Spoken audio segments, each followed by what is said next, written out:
Welcome to Storytime on the Farm. I'm Danielle Fecht, author of Muddy Puddles, and today we're going to read a story called The Story of Ferdinand by Munro, drawings by Robert Lawson.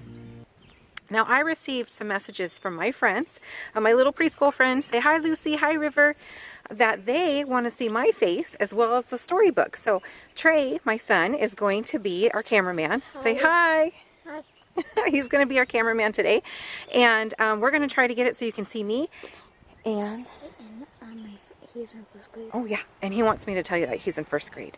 But he's going to Miss Scheffler's class. He is going to get it so you and I. So I'm in the story, and the book's in the story. So, do you have this story at home? If you do, go ahead and take a minute and grab it so you can read it with me. If not, just listen and look at the pictures. And I love this story. And I don't know if you noticed, but behind me there's a whole bunch of wild strawberries, and you can see all their little strawberry flowers.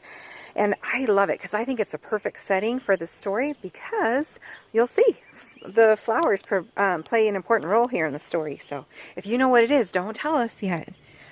So here we go. The Story of Ferdinand.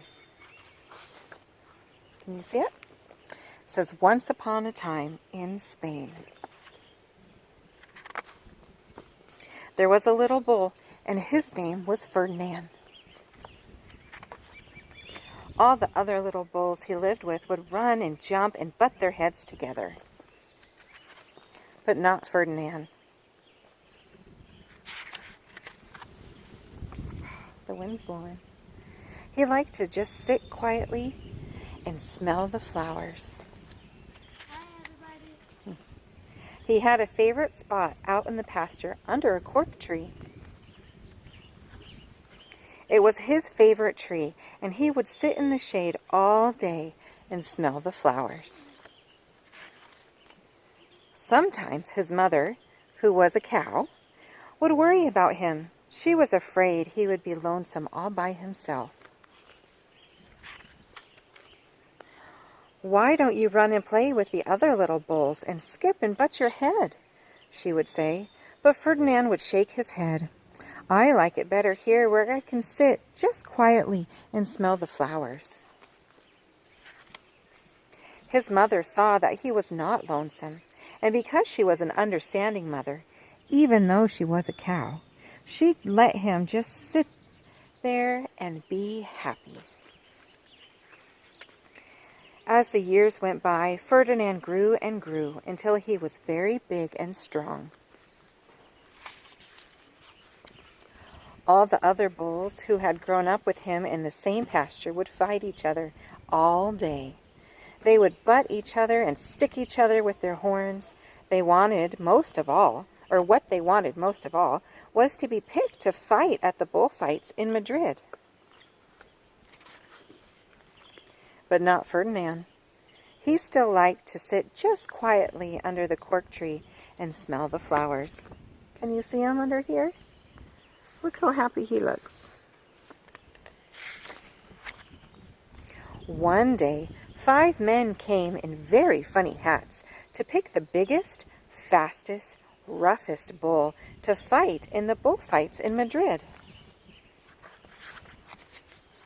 All the other bulls ran around snorting and butting, leaping and jumping, so the men would think that they were very, very strong and fierce and pick them.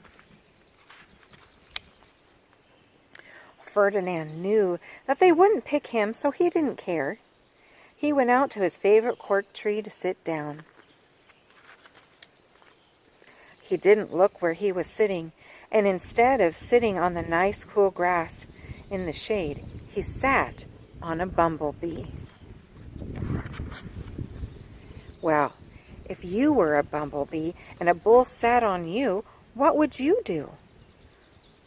You would sting him. And that is just what this bee did to Ferdinand. Wow, did it hurt? Ferdinand jumped up with a snort. He ran around puffing and snorting, butting and pawing the ground as if he were crazy. The 5 men saw him, and they all shouted with joy, "Here is the largest and fiercest bull of all. just the one for the bullfights in Madrid. So they took him away for the bullfight day in a cart. Can you see him? There he goes. What a day it was. Flags were flying, bands were playing, and all the lovely ladies had flowers in their hair. They had a parade into the bull ring. First came the banderilleros with long, sharp pins with ribbons on them to stick in the bull and make him mad. Next came the picadores, who rode skinny horses, and they had long spears to stick in the bull and make him madder. Then came the matador, the proudest of all. He thought he was very handsome and bowed to the ladies. He had a red cape and a sword and was supposed to stick the bull last of all. Then came the bull, and you know who that was, don't you? Ferdinand. They called him Ferdinand the Fierce, and all the banderilleros were afraid of him, and the picadores were afraid of him, and the matador was scared stiff.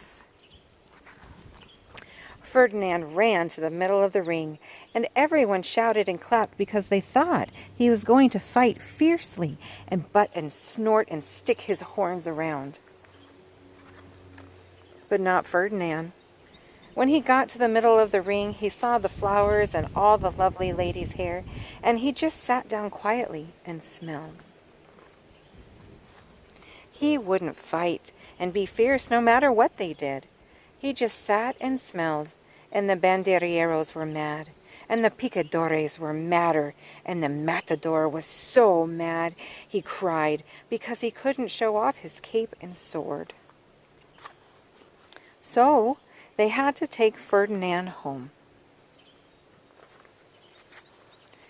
And for all I know, he is sitting there still under his favorite cork tree, smelling the flowers just quietly. He is very happy. The end. Oh, didn't you just love it? What I love about this story is that Ferdinand was himself the whole time. He was gentle and caring and quiet, and it didn't matter what anyone else did or what they wanted him to be. He was okay just being himself.